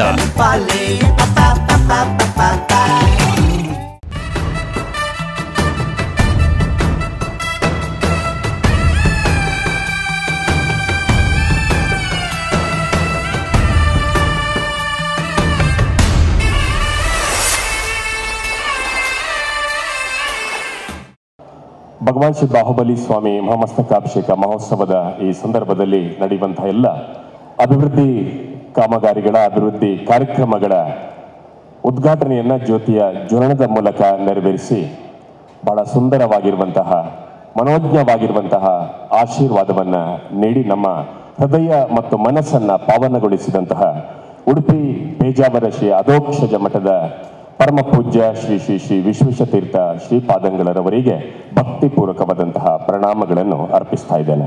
ಧರ್ಮಸ್ಥಳದ ಭಗವಾನ್ ಶ್ರೀ ಬಾಹುಬಲಿ ಸ್ವಾಮಿಯ ಮಹಾಮಸ್ತಕಾಭಿಷೇಕದ ಈ ಶುಭಾವಸರದಲ್ಲಿ ಬಾಹುಬಲಿಯ ಕುರಿತು ಸಮಗ್ರ ಪರಿಚಯಾತ್ಮಕ ನೋಟವನ್ನು ಹರಿಸುವ ಉದ್ದೇಶದಿಂದ ಸಂಗ್ರಹ ಯೋಗ್ಯ ಹಾಗೂ ಅಧ್ಯಯನ ಯೋಗ್ಯವಾದ ಕೇವಲಿ ಶಿರೋನಾಮೆಯ ಸ್ಮರಣ ಸಂಚಿಕೆಯನ್ನು ಹೊರತರ್ತಾ ಇದ್ದೇವೆ. ಸನ್ಮಾನ್ಯ ಶ್ರೀ ಡಿ ಸುರೇಂದ್ರ ಕುಮಾರ್ ರವರ ಪ್ರಧಾನ ಸಂಪಾದಕತ್ವದಲ್ಲಿ ಈ ಸಂಚಿಕೆ ರೂಪುಗೊಂಡಿದೆ. ಕನ್ನಡದ ಹಿರಿಯ ಕಿರಿಯ ವಿದ್ವಾಂಸರುಗಳ ಲೇಖನಗಳು, ಕವಿತೆಗಳು ಇದರಲ್ಲಿದ್ದು ಈ ಬಾರಿಯ ಮಹಾಮಸ್ತಕಾಭಿಷೇಕದ ವೈಶಿಷ್ಟ್ಯಗಳನ್ನು ದಾಖಲಿಸುವ ಲೇಖನಗಳು ಕೂಡ ಇದರಲ್ಲಿದೆ. ಪೂಜ್ಯ ಧರ್ಮಾಧಿಕಾರಿಗಳಾಗಿರುವಂತಹ ಡಾಕ್ಟರ್ ಡಿ ವೀರೇಂದ್ರ ಹೆಗ್ಗಡೆಯವರು ಹಾಗೂ ಮಾತೃಶ್ರೀ ಹೇಮಾವತಿ ವಿ ಹೆಗ್ಗಡೆಯವರ ಪರಿಕಲ್ಪನೆ ಹಾಗೂ ಆಶಯದಂತೆ ಈ ಸಂಚಿಕೆ ರೂಪುಗೊಂಡಿದ್ದು, ಇದನ್ನು ಕೇಂದ್ರ ಸರ್ಕಾರದ ಸಚಿವರು ಸನ್ಮಾನ್ಯ ಡಿ.ವಿ. ಸದಾನಂದ ಗೌಡರವರು, ಸನ್ಮಾನ್ಯ ಸಾಂಖ್ಯಿಕ ಮತ್ತು ಕಾರ್ಯಕ್ರಮ ಅನುಷ್ಠಾನ ಇಲಾಖಾ ಸಚಿವರು ಇದನ್ನು ಬಿಡುಗಡೆ ಮಾಡಿ ಲೋಕಾರ್ಪಣೆಗೊಳಿಸಬೇಕು. ಸನ್ಮಾನ್ಯ ಶ್ರೀ ಡಿ ಸುರೇಂದ್ರ ಕುಮಾರ್ ಅವರನ್ನ ಅತ್ಯಂತ ಪ್ರೀತಿಪೂರ್ವಕವಾಗಿ ವೇದಿಕೆಗೆ ಸ್ವಾಗತಿಸಿಕೊಂಡು ಅವರ ಪ್ರಧಾನ ಸಂಪಾದಕತ್ವದಲ್ಲಿ ಇದು ರೂಪುಗೊಂಡಿದೆ. ಕೇವಲಿ ಸ್ಮರಣ ಸಂಚಿಕೆಯ ಇದೀಗ ಉದ್ಘಾಟನೆ ಕೇಂದ್ರ ಸರ್ಕಾರದ ಸಾಂಖ್ಯಿಕ ಮತ್ತು ಕಾರ್ಯಕ್ರಮ ಅನುಷ್ಠಾನ ಇಲಾಖಾ ಸಚಿವರು ಆಗಿರುವಂತಹ ಸನ್ಮಾನ್ಯ ಶ್ರೀ ಡಿ.ವಿ. ಸದಾನಂದ ಗೌಡರವರು ಇದನ್ನ ಲೋಕಾರ್ಪಣೆಗೊಳಿಸಲಿದ್ದಾರೆ. ಸಂಪಾದಕತ್ವದಲ್ಲಿ ಡಾಕ್ಟರ್ ಬಿ ಯಶೋವರ್ಮರವರು ಕೂಡ ಸಹಕರಿಸಿದ್ದು, ಅವರು ಕೂಡ ಈ ಕಾರ್ಯಕ್ರಮದಲ್ಲಿ ಭಾಗಿಯಾಗುವುದರ ಮೂಲಕ ಇದನ್ನಿದೀಗ ಉದ್ಘಾಟನೆ ಮಾಡಿ ಲೋಕಾರ್ಪಣೆಗೊಳಿಸ್ತಾ ಇದ್ದಾರೆ. ಸನ್ಮಾನ್ಯ ಶ್ರೀ ಡಿ.ವಿ. ಸದಾನಂದ ಗೌಡ ಇವರು ನಮ್ಮನ್ನು ಉದ್ದೇಶಿಸಿ ಮಾತಾಡಬೇಕು ಅಂತ ಅವರಲ್ಲಿ ಅತ್ಯಂತ ಗೌರವಪೂರ್ವಕವಾದಂತಹ ವಿನಂತಿಯನ್ನು ಮಾಡ್ತಾ ಇದ್ದೇನೆ. ಒಬ್ಬ ವ್ಯಕ್ತಿ ಸಮಾಜಕ್ಕೆ ಶಕ್ತಿ ಆಗಬೇಕಾದ್ರೆ ಅವರಲ್ಲಿರುವಂಥ ವ್ಯಕ್ತಿತ್ವವನ್ನು ವಿಕಸನಗೊಳಿಸಬೇಕು. ಅವನನ್ನು ಸಮಾಜಕ್ಕೆ ಒಂದು ಒಳ್ಳೆಯ ವ್ಯಕ್ತಿಯನ್ನಾಗಿ ಕೊಡಬೇಕು. ಸ್ವಂತಿಕೆ ಸ್ವಾಭಿಮಾನದಿಂದ ಬದುಕುವಂಥ ಆ ವ್ಯವಸ್ಥೆಗಳನ್ನು ಮಾಡಬೇಕು. ಅದರ ಜೊತೆಯಲ್ಲಿ ನೈತಿಕತೆ ಮತ್ತು ಅವನಿಗೆ ಬೇಕಾದಂಥ ಎಲ್ಲ ಅನುಕೂಲತೆಗಳನ್ನು ಕಲ್ಪಿಸಿಕೊಡ್ಬೇಕು ಅಂತ ಹೇಳುವಂಥ ಅತ್ಯಂತ ಮಹತ್ವಾಕಾಂಕ್ಷೆಯ ಒಂದು ಸರಕಾರಕ್ಕೆ ಸಮಾನಾಂತರವಾಗಿ ಜನಸೇವೆಯನ್ನು ಮಾಡ್ತಾ ಇರುವಂಥ ಈ ಶ್ರದ್ಧಾ ಕೇಂದ್ರದ ಧರ್ಮಾಧಿಕಾರಿಗಳು, ಪದ್ಮವಿಭೂಷಣ ಡಾಕ್ಟರ್ ಡಿ ವೀರೇಂದ್ರ ಹೆಗ್ಗಡೆಯವರಿಗೂ ನನ್ನ ಭಕ್ತಿಪೂರ್ವಕ ನಮನಗಳನ್ನು ಸಲ್ಲಿಸಿ, ಶಾಸಕ ಮಿತ್ರರಾದಂಥ ಹರೀಶ್ ಕುಮಾರ್ರೆ, ವೇದಿಕೆ ಮೇಲೆ ಉಪಸ್ಥಿತರಿರುವಂಥ ಎಲ್ಲ ಹಿರಿಯರೇ ಸೇರಿದಂಥ ಶ್ರದ್ಧೆಯ ತಾಯಂದಿರೇ, ಆತ್ಮೀಯ ಅಣ್ಣ ತಮ್ಮಂದಿರೇ, ಮಾಧ್ಯಮದ ಮಿತ್ರರೇ, ಪ್ರಾಯಶಃ ಈ ಒಂದು 4ನೇ ಮಸ್ತಕಾಭಿಷೇಕ ಒಂದು ರೀತಿಯಲ್ಲಿ ಧರ್ಮಸ್ಥಳದ ಈ ಕ್ಷೇತ್ರದ ಆ ಹಿಂದಿನಿಂದ ನಡೆದು ಬಂದಂತಹ ಶಾಂತಿ ಮತ್ತು ತ್ಯಾಗದ ಸಂದೇಶವನ್ನು ಇನ್ನಷ್ಟು ವಿಸ್ತರಣೆ ಮಾಡುವಂಥ ಒಂದು ವಿಶೇಷವಾದಂಥ ಅಭಿಯಾನ ಅಂತ ನಾನು ಭಾವಿಸ್ತಾ ಇದ್ದೇನೆ. ನಮಗೆ ಗೊತ್ತಿದೆ, ಇವತ್ತು ಸಾಮಾಜಿಕ ವ್ಯವಸ್ಥೆಯಲ್ಲಿ ಎಲ್ಲವೂ ಕೂಡ ಒಂದು ರೀತಿ ಸಂಶಯಾಸ್ಪದದಲ್ಲೇ ಇರುವಂಥ ವಾತಾವರಣ. ವ್ಯಕ್ತಿಗಳ ಮಧ್ಯೆ, ಸಂಘಟನೆಗಳ ಮಧ್ಯೆ, ವಿಚಾರಗಳ ಮಧ್ಯೆ ಒಂದು ರೀತಿಯಲ್ಲಿ ಪೈಪೋಟಿ ಸ್ಪಷ್ಟತೆಗೆ ಅವಕಾಶವಿಲ್ಲದಂಥ ಒಂದು ಸಮಾಜ ನಿರ್ಮಾಣ ಅದನ್ನು ನಾವು ಕಂಡಿದ್ದೇವೆ. ಇದರಿಂದ ಹೊರಗೆ ಬರುವಂಥ ಕೆಲಸ ಕಾರ್ಯಗಳಾದರೆ ಮಾತ್ರ ಸಾಮಾಜಿಕ ವ್ಯವಸ್ಥೆ ಅದು ಸರಿಯಾಗಿ ಮುಂದೆ ಹೋಗಲಿಕ್ಕೆ ಸಾಧ್ಯ ಆಗುತ್ತೆ ಅಂತ ಹೇಳುವಂಥದ್ದು ನಾವು ನಮ್ಮ ಹಿರಿಯರ ಕಾಲದಿಂದ ಕಂಡುಕೊಂಡಂಥ ಸತ್ಯ.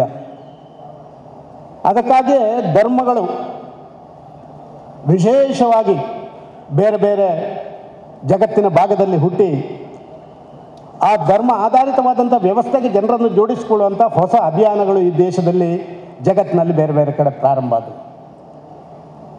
ಭಾರತ ದೇಶ ಅಂತೂ ನೂರಾರು ಆಚಾರ ವಿಚಾರ ಸಂಸ್ಕೃತಿ ಪರಂಪರೆ ಭಾಷೆ ಎಲ್ಲವೂ ಇರುವಂಥ ಒಂದು ಅತ್ಯಂತ ದೊಡ್ಡ ರಾಷ್ಟ್ರ ಭಾರತ. ಆದರೆ ಅದರಲ್ಲಿ ವಿವಿಧತೆಯಲ್ಲಿ ಏಕತೆಯನ್ನು ತರುವಂಥ ವ್ಯವಸ್ಥೆ, ಜಗತ್ತಿಗೆ ಆದರ್ಶಪೂರ್ಣವಾದಂಥ ವಿಚಾರಗಳನ್ನು ಕೊಡುವಂಥ ಸಂಗತಿಗಳು ಮತ್ತು ನುಡಿದು ನಡೆದು ಇತರರಿಗೆ ಮಾರ್ಗದರ್ಶಿ ಸೂತ್ರಗಳನ್ನು ಕೊಟ್ಟಂಥ ಅದ್ಭುತವಾದಂಥ ಧರ್ಮಗಳು ಜಗತ್ತಲ್ಲಿದ್ದರೆ ಅದು ಭಾರತ ದೇಶದಲ್ಲಿ ಅಂತ ನಾನು ಖಡಾಖಂಡಿತವಾಗಿ ಹೇಳಬಲ್ಲೆ. ಇವತ್ತು ಭಾರತ ದೇಶದಲ್ಲಿರುವಂಥ ಹಿಂದೂ ಧರ್ಮ ಇರ್ಬೋದು, ಭಾರತ ದೇಶದಲ್ಲಿರುವಂಥ ಜೈನ ಧರ್ಮ ಇರ್ಬೋದು, ಭಾರತ ದೇಶದಲ್ಲಿರುವಂಥ ಬೌದ್ಧ ಧರ್ಮ ಇರ್ಬೋದು, ಪ್ರಾಯಶಃ 20ನೇ ಶತಮಾನದಲ್ಲಿ ಆಗ್ತಿರುವಂಥ ನೂರಾರು ವಿಚಾರಗಳಿಗೆ ಪರಿಹಾರ ಸೂತ್ರವನ್ನು ಕೊಡಬಲ್ಲಂತಹ ಆ ಎಲ್ಲ ಸಂಗತಿಗಳು ಇದರಲ್ಲಿ ಸೇರಿದೆ ಅಂತ ನಾನು ಭಾವಿಸ್ತಾ ಇದ್ದೇನೆ. ಭಯೋತ್ಪಾದನೆ ಭ್ರಷ್ಟಾಚಾರದಿಂದ ತಾಂಡವಾಡ್ತಿರುವಂಥ ಜಗತ್ತು, ಮನುಷ್ಯ ತನ್ನ ದಿನನಿತ್ಯದ ಕರ್ತವ್ಯವನ್ನು ನಿರ್ವಹಣೆ ಮಾಡಲಿಕ್ಕೆ ಕೂಡ ಕಷ್ಟ ಬರುವಂಥ ದಿನಗಳು, ಒಂದು ರೀತಿಯಲ್ಲಿ ಶಾಂತಿ ಅಹಿಂಸೆಗೆ ಜಾಗವೇ ಇಲ್ಲದಂಥ ವ್ಯಾವಹಾರಿಕ ವ್ಯವಸ್ಥೆಗಳನ್ನು ನಾವು ಜಗತ್ತಲ್ಲಿ ನೋಡ್ತಾ ಇದ್ದೇವೆ. ಪ್ರಾಯಶಃ ನನಗೆ ಅನಿಸ್ತದೆ ಕಾವಂದರೆ ಇವತ್ತಿನ ಧರ್ಮಸ್ಥಳದ ಈ ಮಹಾಮಸ್ತಕಾಭಿಷೇಕ ಮತ್ತೊಮ್ಮೆ ಧರ್ಮಸ್ಥಳದ ಪುಣ್ಯಕ್ಷೇತ್ರದಿಂದ ಭಾರತದ ಮಾತ್ರ ಅಲ್ಲ ಜಗತ್ತಿನ ಜನತೆ ಕಡೆ ನೀವು ಸುಖಿಗಳಾಗಬೇಕಾದ್ರೆ ಅಹಿಂಸೆ ಮತ್ತು ಶಾಂತಿಯನ್ನು ನೀವು ಖಂಡಿತವಾಗಿ ನಿಮ್ಮ ಜೀವನದಲ್ಲಿ ಅಳವಡಿಸಿಕೊಡ್ಬೇಕು ಅಂತ ಹೇಳುವಂಥ ಸಂದೇಶವನ್ನು ಕಳಿಸ್ತೇನೆ ಅಂತ ನಾನು ಭಾವಿಸ್ತಾ ಇದ್ದೇನೆ. ನಾನು ಹೇಳಿ ಕೇಳಿ ಹಿರಿಯರಿಂದ ಅಲ್ಲಿ ಸ್ವಲ್ಪ ಓದಿದಿರಲಿ, ಪಂಚತತ್ವಗಳ ಆಧಾರದಲ್ಲಿ ಈ ಜೈನ ಧರ್ಮ ಉಗಮ ಆಯಿತು. ವಿಶೇಷವಾಗಿ ಸತ್ಯ, ಅಹಿಂಸೆ, ಅಪರಿಗ್ರಹ, ಅಚೌರ್ಯ ಮತ್ತು ಬ್ರಹ್ಮಚರ್ಯ ಅಂತ ಹೇಳುವಂಥ 5 ವಿಚಾರಗಳ ಆಧಾರದಲ್ಲಿ ಈ ಜೈನ ಮತ, ಈ ಜೈನ ಧರ್ಮ ಜಗತ್ತಿಗೆ ಲೋಕಾರ್ಪಣೆ ಆಯಿತು ಅಂತ ಹೇಳುವಂಥದ್ದನ್ನು ಕೇಳಿದ್ದೇವೆ. ಸತ್ಯ ಮತ್ತು ಅಹಿಂಸೆ ಅದರದ್ದು ಒಂದು ರೀತಿಯಲ್ಲಿ ಭಾರತ ದೇಶದಲ್ಲಿ ಅದರ ಒಂದು ಪ್ರಯೋಗವೇ ನಡೆದು ಹೋಯಿತು. ನೂರಾರು ಸಾವಿರಾರು ವರ್ಷಗಳ ಕಾಲ ಪರಕೀಯರ ಆಳ್ವಿಕೆಯಲ್ಲಿದ್ದಂಥ ಭಾರತ ದೇಶಕ್ಕೆ ಸ್ವಾತಂತ್ರ್ಯ ತರಬೇಕು ಅಂತ ಹೇಳಿದರೆ ಆ ಭಗವಾನ್ ಬಾಹುಬಲಿಯ ತ್ಯಾಗ ಅಹಿಂಸೆಯ ಸಂದೇಶವನ್ನು ಅನುಸರಿಸಿ ಸತ್ಯದ ಆಧಾರದಲ್ಲಿ ನಡೆದಂಥ ಮಹಾತ್ಮ ಗಾಂಧಿನ ಮಾತ್ರ ನಾವಿತ್ತು ಸ್ವಾಭಿಮಾನಿಗಳಾಗಿ ಸ್ವಂತಿಕೆಯಿಂದ ಸ್ವತಂತ್ರ ಭಾರತದಲ್ಲಿ ನಮಗೆ ಬರಲಿಕ್ಕೆ ಸಾಧ್ಯ ಆಗಿದೆ ಅಂತ ಹೇಳುವಂಥದ್ದು ಇದೊಂದು ಭಾರತ ದೇಶದಲ್ಲಿ ನಡೆದಂಥ ಒಂದು ಘಟನೆಗಳು ನಾವು ನೋಡ್ತಾ ಇದ್ದೇವೆ. ಇವತ್ತು ಜಗತ್ತಿನಲ್ಲಿ ಮನುಷ್ಯರಿಗೊಂದು ಹುಚ್ಚಿದೆ, ನಾನು ಇನ್ನಷ್ಟು ಸಂಗ್ರಹ ಮಾಡಬೇಕು, ಇನ್ನಷ್ಟು ಸಂಗ್ರಹ ಮಾಡಬೇಕು, ಸಂಗ್ರಹ ನನಗೆ ಮಾತ್ರ ಅದು ಸೀಮಿತ ಆಗಿರಬೇಕು ಅಂತ ಹೇಳಿ. ಜೈನ ಧರ್ಮದಲ್ಲಿದ್ದಂಥ ವಿಶೇಷ ವಿಚಾರ ಅಪರಿಗ್ರಹ, ಹೆಚ್ಚು ಸಂಗ್ರಹ ಮಾಡಬೇಡ. ಸಂಗ್ರಹ ಮಾಡೋ ಜಗತ್ತಿನಲ್ಲಿ ಸಿಕ್ಕುವಂಥದ್ದನ್ನೆಲ್ಲ, ಆದರೆ ಸಂಗ್ರಹ ಮಾಡಿದ್ದನ್ನು ಇನ್ನೊಬ್ಬನ ಅಭ್ಯುದಯಕ್ಕೆ ಅದನ್ನು ವಿನಿಯೋಗ ಮಾಡುವಂಥ ಪ್ರಾಯಶಃ ನಮ್ಮ ನಡೆನಾಡುವ ದೇವರು ವೀರೇಂದ್ರ ಹೆಗ್ಗಡೆಯವರೇ ಸಂಗ್ರಹ ಮಾಡಿದ್ದನ್ನು ಇಡೀ ಸಮಾಜಕ್ಕೆ ಕೊಡುವಂಥ ಕೆಲಸ ಕಾರ್ಯಗಳನ್ನು ಮಾಡಿರುವಂಥದ್ದು ನಾವೆಲ್ಲ ನೋಡಿದಂಥ ಸಂಗತಿಗಳು. ನನಗೆ ಇವತ್ತು ಭಾರಿ ಖುಷಿಯಾಗಿರೋದು ಯಾಕೆಂತ ಹೇಳಿದರೆ, ಯಾವಾಗ ಬಾಹುಬಲಿಯ ಪ್ರತಿಷ್ಠಾಪನೆ ಇಲ್ಲಿ ಆದಾಗ ಗ್ರಾಮಾಭಿವೃದ್ಧಿ ಯೋಜನೆಯನ್ನು ಇಲ್ಲಿ ಅನುಷ್ಠಾನ ಮಾಡಿದರು. ಸುಮಾರು ಹತ್ರ ನನಗೆ ಗೊತ್ತಿದ್ದ ಮಟ್ಟಿಗೆ 1,40,000ಕ್ಕಿಂತಲೂ ಹೆಚ್ಚು ಸ್ವಸಹಾಯ ಸಂಘಗಳು ಒಬ್ಬರಿಗೊಬ್ಬರು ಪ್ರೀತಿ ವಿಶ್ವಾಸದಿಂದ ಬದುಕುವಂಥ ಪರಿಸರದ ನಿರ್ಮಾಣ, ಸ್ವಾಭಿಮಾನದಲ್ಲಿ ನಾನು ಬದುಕಬೇಕು ಅಂತ ಹೇಳುವಂಥ ಕಾರ್ಯಕ್ರಮ, ಇದನ್ನು ಬಾಹುಬಲಿಯ ಪ್ರತಿಷ್ಠಾಪನೆಯ ಸಂದರ್ಭದಲ್ಲಿ ಘೋಷಣೆ ಮಾಡಿ ಇಡೀ ರಾಜ್ಯಕ್ಕೆ ದೇಶಕ್ಕೆ ಅರ್ಪಣೆ ಮಾಡಿದಂಥ ಕೀರ್ತಿ ಸನ್ಮಾನ್ಯ ಪರಂ ಪೂಜ್ಯ ಡಾಕ್ಟರ್ ವೀರೇಂದ್ರ ಹೆಗ್ಗಡೆ ಅವರಿಗಿದೆ ಅಂತ ನಾವೆಲ್ಲ ತಿಳ್ಕೊಂಡಿದ್ದೇವೆ. ಒಂದು ರೀತಿಯಲ್ಲಿ ಇವತ್ತಿನ ಅಂತರ್ಜಲವನ್ನು ಮೇಲೆ ತರಬೇಕು ಅಂತ ಹೇಳುವಂಥ ನೂರಾರು ಯೋಜನೆಗಳು ಬೇರೆ ಬೇರೆ ಹಂತದಲ್ಲಿ ವಿಫಲಗೊಂಡದನ್ನು ನಾವು ಕಂಡಿದ್ದೇವೆ. ಆದರೆ ವೀರೇಂದ್ರ ಹೆಗ್ಗಡೆ ಅವರು ಕೈ ಹಾಕಿದ್ದಷ್ಟವರೆಗೆ ಯಾವುದು ವಿಫಲ ಆಗಿಲ್ಲ. ಆದ ಕಾರಣ ಇದು ಕೂಡ ವಿಫಲ ಆಗುವುದಿಲ್ಲ ಅಂತ ಹೇಳುವಂಥದ್ದು. ಆದ ಕಾರಣ ಇದು ನಮ್ಮ ಕೆಲಸ, ಯಾರ್ದು ಸರ್ಕಾರ ಮಾಡಬೇಕಾದಂಥ ಕೆಲಸ, ಅದನ್ನು ವೀರೇಂದ್ರ ಹೆಗ್ಗಡೆ ಅವರು ಮಾಡ್ತಾ ಇರುವಂಥದ್ದು. ಗ್ರಾಮೀಣಾಭಿವೃದ್ಧಿ ಯೋಜನೆ ಪ್ರತ್ಯೇಕ ಇಲಾಖೆ ಇದೆ. ಆ ಇಲಾಖೆಯಲ್ಲಿ ಬೇರೆ ಬೇರೆ ಸಂಗತಿಗಳಿದೆ. ಒಂದು ಗ್ರಾಮೀಣಾಭಿವೃದ್ಧಿ ಅಂತ ಹೇಳಿದರೆ ಕೃಷಿ ಇಲಾಖೆ ಇರ್ಬೋದು, ಮೀನುಗಾರಿಕೆ ಇರ್ಬೋದು, ಹೈನುಗಾರಿಕೆ ಇರ್ಬೋದು, ಎಲ್ಲವೂ ಬರುತ್ತೆ. ಎಲ್ಲದಕ್ಕೊಬ್ಬೊಬ್ಬ ಮಂತ್ರಿ ಇರ್ತಾನೆ, ಕೇಂದ್ರದಲ್ಲಿ ಇರ್ತಾನೆ, ರಾಜ್ಯದಲ್ಲಿ ಇರ್ತಾನೆ. ಆದರೆ ಮಂತ್ರಿಗಳಾಗಿ ಗೂಟದ ಕಾರಲ್ಲಿ ಓಡುವುದೇ ಆಗ್ತದೆ ಹೊರತು ಅದು ಅನುಷ್ಠಾನ ಆಗದಂಥ ಕಾಲಘಟ್ಟದಲ್ಲಿ ಈ ರೀತಿ ಆ ಯೋಜನೆಗಳನ್ನು ಅನುಷ್ಠಾನ ಮಾಡಬಲ್ಲ ಮತ್ತು ಅನುಷ್ಠಾನ ಮಾಡಿ ಅದನ್ನು ಲೋಕಾರ್ಪಣೆ ಮಾಡಬಲ್ಲಂಥ ದೊಡ್ಡ ಶಕ್ತಿಗಳು, ದೇವಾಂಶ ಸಂಭೂತ ಶಕ್ತಿಗಳು ಇವತ್ತು ನಮಗೆ ಬೇಕು. ಇವತ್ತಿನ ಈ ಕಾರ್ಯಕ್ರಮ ಇದೊಂದು ಅದ್ಭುತ ಕಾರ್ಯಕ್ರಮ. ಗ್ರಾಮೀಣಾಭಿವೃದ್ಧಿ ಯೋಜನೆ ರೀತಿಯಲ್ಲೇ ಇಡೀ ನಾಡಿನ ಕೆರೆಗಳು ಕರ್ನಾಟಕದಲ್ಲಿ ತುಂಬಿ ತುಳುಕುವಂಥ ದಿನಗಳು ಬಂದರೆ ಹಸಿರು ಕರ್ನಾಟಕ ಆಟೋಮೆಟಿಕ್ ಆಗಿ ಬರುತ್ತೆ ಅಂತ ಹೇಳುವಂಥ ನನ್ನ ವಿಶ್ವಾಸ. ಅದು ಇಂದಿನ ಅವಶ್ಯಕತೆ. ಗೊತ್ತು ನಿಮಗೆ, ಗ್ಲೋಬಲ್ ವಾರ್ಮಿಂಗ್ ಇರ್ಬೋದು, ಇವತ್ತು ಪೇಟೆಗಳಲ್ಲಿ ಬದುಕಲಿಕ್ಕಾಗದಂಥ ಆ ಪರಿಸರದ ಆ ಮಾಲಿನ್ಯಗಳಿರ್ಬೋದು, ಇದೆಲ್ಲದಕ್ಕೂ ಪರಿಹಾರ ಸೂತ್ರಗಳನ್ನು ಕೊಡಬಲ್ಲಂಥ ಯೋಜನೆ ಇದು. ವ್ಯಕ್ತಿ ತಾನೂ ಬದುಕಬಲ್ಲ, ತಾನೂ ಬೆಳೆಸಬಲ್ಲ, ಇನ್ನೊಬ್ಬರಿಗೆ ಕೊಡಬಲ್ಲ, ಪರಿಸರವನ್ನು ಚೆನ್ನಾಗಿ ಇಟ್ಟುಕೊಳ್ಳಬಲ್ಲ.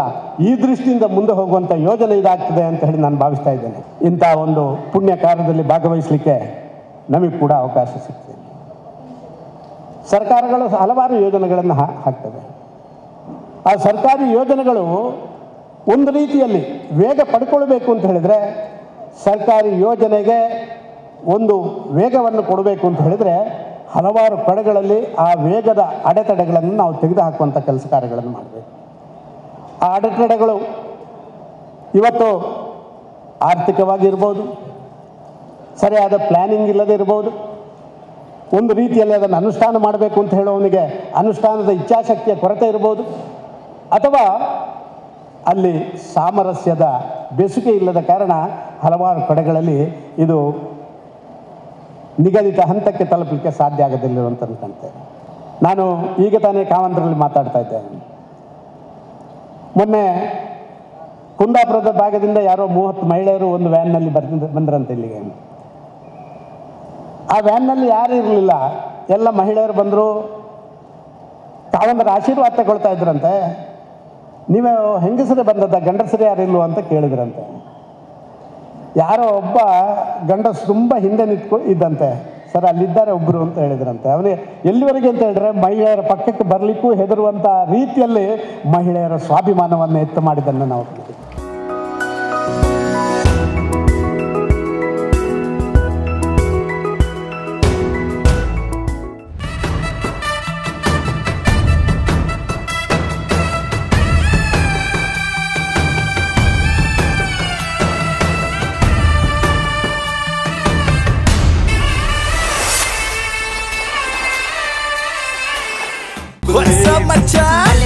ನಮ್ಮ ಟಿವಿ ಫೇಸ್ಬುಕ್ ಪೇಜ್ ನ ಲೈಕ್ ಮಾಡಿ, ಯೂಟ್ಯೂಬ್ ಚಾನೆಲ್ ನ ಸಬ್ಸ್ಕ್ರೈಬ್ ಮಾಡಿ. ನಮ್ಮ ಎಲ್ಲಾ ಯೂಟ್ಯೂಬ್ ವಿಡಿಯೋ ಅಪ್ಡೇಟ್ಸ್ಗೆ ಬೆಲ್ ಐಕಾನ್ ಕ್ಲಿಕ್ ಮಾಡಿ. ನಮ್ಮ ಟಿವಿ ಕರಾವಳಿ ಕರ್ನಾಟಕದ ನಾಡಿಮಿಡಿತ.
ಮುಖ್ಯಮಂತ್ರಿಗಳು ಹರದನಹಳ್ಳಿ ದೇವೇಗೌಡ ಕುಮಾರಸ್ವಾಮಿ ಅವರು ಆಗಮಿಸಿದ್ದಾರೆ. ಅವರನ್ನ ಅತ್ಯಂತ ಗೌರವಪೂರ್ವಕವಾಗಿ ನಾವು ಬರಮಾಡಿಕೊಂಡಿದ್ದೇವೆ.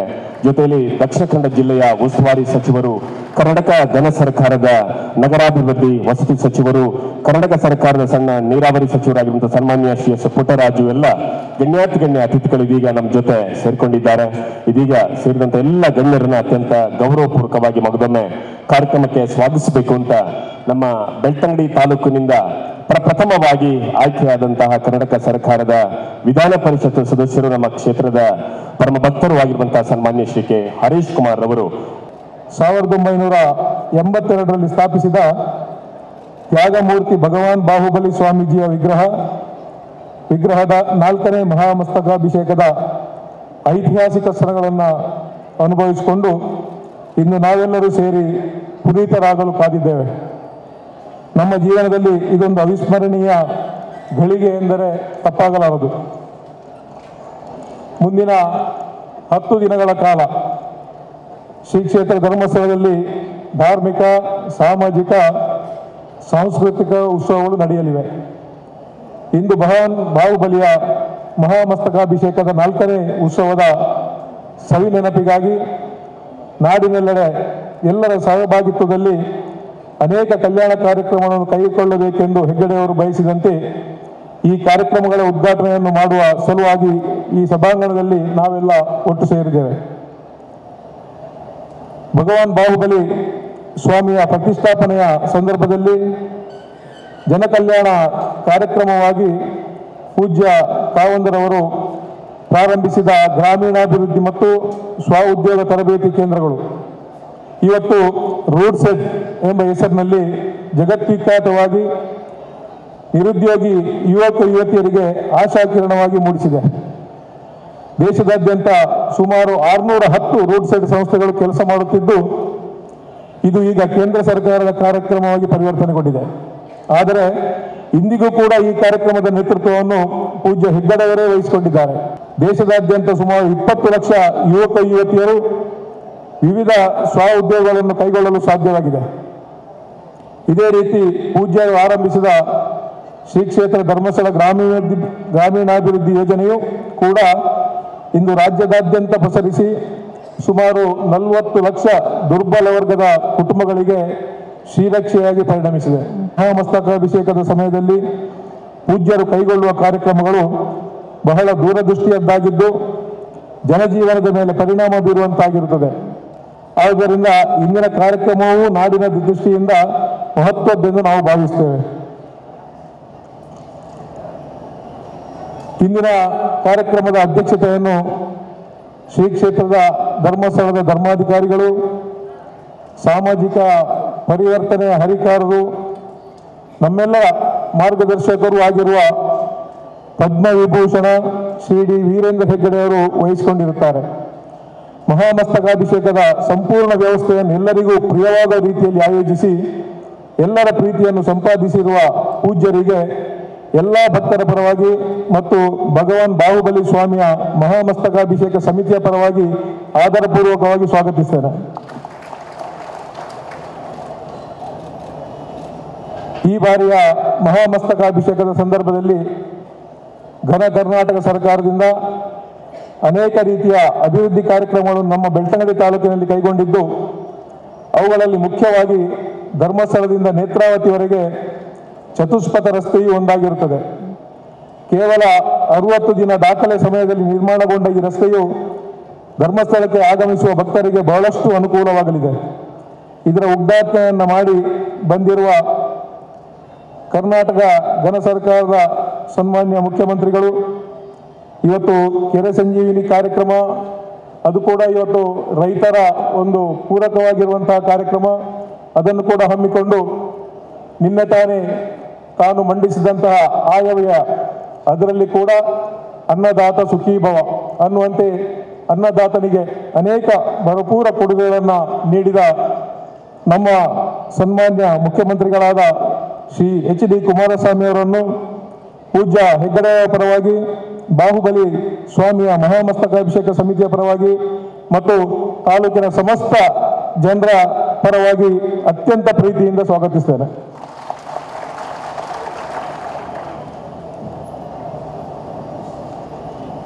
ಕೆರೆಗಳ ಪುನಶ್ಚೇತನ ಇಡೀ ನಾಡಿಗೆ ರಕ್ಷೆ ನೀಡುವಂತಹ ಕಾರ್ಯಕ್ರಮವಾಗಿದೆ. ಈ ಕುರಿತಂತೆ ಈ ಹಿಂದೆ ಕರ್ನಾಟಕ ಸರ್ಕಾರದ ಸಣ್ಣ ನೀರಾವರಿ ಇಲಾಖೆ ಮತ್ತು ಶ್ರೀ ಕ್ಷೇತ್ರ ಧರ್ಮಸ್ಥಳ ಗ್ರಾಮಾಭಿವೃದ್ಧಿ ಯೋಜನೆಯು ಪ್ರತ್ಯೇಕ ಕಾರ್ಯಕ್ರಮಗಳನ್ನು ಕೈಗೊಂಡಿದ್ದವು. ಸರ್ಕಾರದ ಕ್ರಿಯಾಶೀಲ ಸಚಿವರಾಗಿರುವ ಸನ್ಮಾನ್ಯ ಶ್ರೀ ಸಿ.ಎಸ್. ಪುಟ್ಟರಾಜುರವರು ಇದನ್ನು ಗಮನಿಸಿ ಕ್ಷೇತ್ರದ ಸಂಘಟನಾ ಶಕ್ತಿಯನ್ನು ರಾಜ್ಯದ ಕಾರ್ಯಕ್ರಮಗಳ ಜೊತೆಯಲ್ಲಿ ಸೇರಿಸಿದರೆ ಸಮಾಜ ಕಲ್ಯಾಣ ಕಾರ್ಯಕ್ರಮಗಳನ್ನು ಮತ್ತಷ್ಟು ಯಶಸ್ವಿಯಾಗಿಸಬಹುದೆಂದು ತೀರ್ಮಾನಿಸಿದ್ದಾರೆ. ಅದರಂತೆ ಕೆರೆ ಸಂಜೀವಿನಿ ಕಾರ್ಯಕ್ರಮವನ್ನು ಅನುಷ್ಠಾನಿಸಲು ಶ್ರೀ ಕ್ಷೇತ್ರ ಧರ್ಮಸ್ಥಳ ಗ್ರಾಮಾಭಿವೃದ್ಧಿ ಯೋಜನೆಯೊಂದಿಗೆ ಕೈ ಜೋಡಿಸಿದ್ದಾರೆ. ಇಂದು ಈ ಸಂಬಂಧ ಒಡಂಬಡಿಕೆ ವಿನಿಮಯವನ್ನು ಮಾಡುವುದಲ್ಲದೆ ಸುಮಾರು 35 ಆಯ್ದ ಕೆರೆ ನಿರ್ವಹಣಾ ಸಮಿತಿಗಳಿಗೆ ಪ್ರಥಮ ಕಂತಿನ ಮೊತ್ತ ಬಿಡುಗಡೆ ಮತ್ತು 15 ಆಯ್ದ ಕೆರೆಗಳ ನಿರ್ವಹಣಾ ವೆಚ್ಚದ ಬಿಡುಗಡೆಯನ್ನು ನಡೆಸಿಕೊಂಡು ಮಾನ್ಯ ಕೊಡಲಿರುವ ಸನ್ಮಾನ್ಯ ಸಣ್ಣ ನೀರಾವರಿ ಸಚಿವರಾದ ಶ್ರೀ ಎಸ್ ಪುಟ್ಟರಾಜುರವರು ಆಗಮಿಸಿರುತ್ತಾರೆ. ಅವರನ್ನು ಪೂಜ್ಯ ಹೆಗ್ಗಡೆಯವರ ಪರವಾಗಿ, ಭಗವಾನ್ ಬಾಹುಬಲಿ ಸ್ವಾಮಿಯ ಮಹಾಮಸ್ತಕಾಭಿಷೇಕ ಸಮಿತಿಯ ಪರವಾಗಿ ಮತ್ತು ತಾಲೂಕಿನ ಜನತೆಯ ಪರವಾಗಿ ಹಾರ್ದಿಕವಾಗಿ ಸ್ವಾಗತಿಸುತ್ತೇನೆ. ಇಂದಿನ ಕಾರ್ಯಕ್ರಮದಲ್ಲಿ ಮತ್ತೊಬ್ಬ ಸಚಿವರಾಗಿ ಅತಿಥಿಗಳಾಗಿ ಆಗಮಿಸಿರುವಂತಹ ನಗರಾಭಿವೃದ್ಧಿ ಸಚಿವರು, ದಕ್ಷಿಣ ಕನ್ನಡ ಜಿಲ್ಲೆಯ ಉಸ್ತುವಾರಿ ಸಚಿವರು, ಕ್ಷೇತ್ರದ ಎಲ್ಲ ಕಾರ್ಯಕ್ರಮಗಳು ಸಾಂಗವಾಗಿ ಸಾಗಲು ಜಿಲ್ಲಾಡಳಿತಕ್ಕೆ ಸೂಚನೆಯನ್ನು ನೀಡಿ ಸಹಕರಿಸುತ್ತಿರುವ ನಮ್ಮ ಕ್ರಿಯಾಶೀಲ ಸಚಿವರಾದ ಸನ್ಮಾನ್ಯ ಶ್ರೀ UT ಖಾದರ್ ಅವರು ನಮ್ಮ ಜೊತೆ ಇದ್ದಾರೆ. ಅವರನ್ನು ಕೂಡ ಪೂಜ್ಯರ ಪರವಾಗಿ ಮತ್ತು ಮಹಾಮಸ್ತಕಾಭಿಷೇಕ ಸಮಿತಿಯ ಪರವಾಗಿ ಆತ್ಮೀಯವಾಗಿ ಸ್ವಾಗತಿಸ್ತೇನೆ. ಕುಮಾರಸ್ವಾಮಿಯವರು ಮುಖ್ಯಮಂತ್ರಿ ಆದಾಗ ಮೇಲೆ ಇದೇ ಮೊದಲನೇ ಭೇಟಿ, ನಮ್ಮನ್ನು ಈಗಲೇ ಭೇಟಿಯಾಗಿದ್ದೇನೆ. ಅವರಿಗೆ ಶುಭ ಕಾಮನೆಗಳು. ಅವರು ಈಗ ನಿನ್ನೆ ಉತ್ತಮ ಬಜೆಟು ಕರ್ನಾಟಕದ ಎಲ್ಲ ಜಿಲ್ಲೆಗಳಿಗೂ ಎಲ್ಲ ವರ್ಗದವರಿಗೂ ಹಿತಕರವಾಗುವ, ಸಂತೋಷ ಕೊಡುವ, ಧಾರ್ಮಿಕ ಕ್ಷೇತ್ರಗಳಿಗೂ ಕೃಷಿ ಕ್ಷೇತ್ರ ಎಲ್ಲವುಗಳಿಗೂ ಕೂಡ ಒಳ್ಳೆಯ ಅನುದಾನ ನೀಡಿ ಉತ್ತಮ ಬಜೆಟ್ ಕೊಟ್ಟಿದ್ದಾರೆ. ಕರ್ನಾಟಕ ಪ್ರಗತಿಗೆ ಒಳ್ಳೆ ಅದನ್ನು ವಿಶೇಷವಾದ ಅದಕ್ಕೆ ಒಂದು ಬಲ ಕೊಟ್ಟಿದ್ದಾರೆ. ಅದಕ್ಕಾಗಿ ಅವರಿಗೆ ನಮ್ಮ ಹಾರ್ದಿಕ ಅಭಿನಂದನೆಗಳು.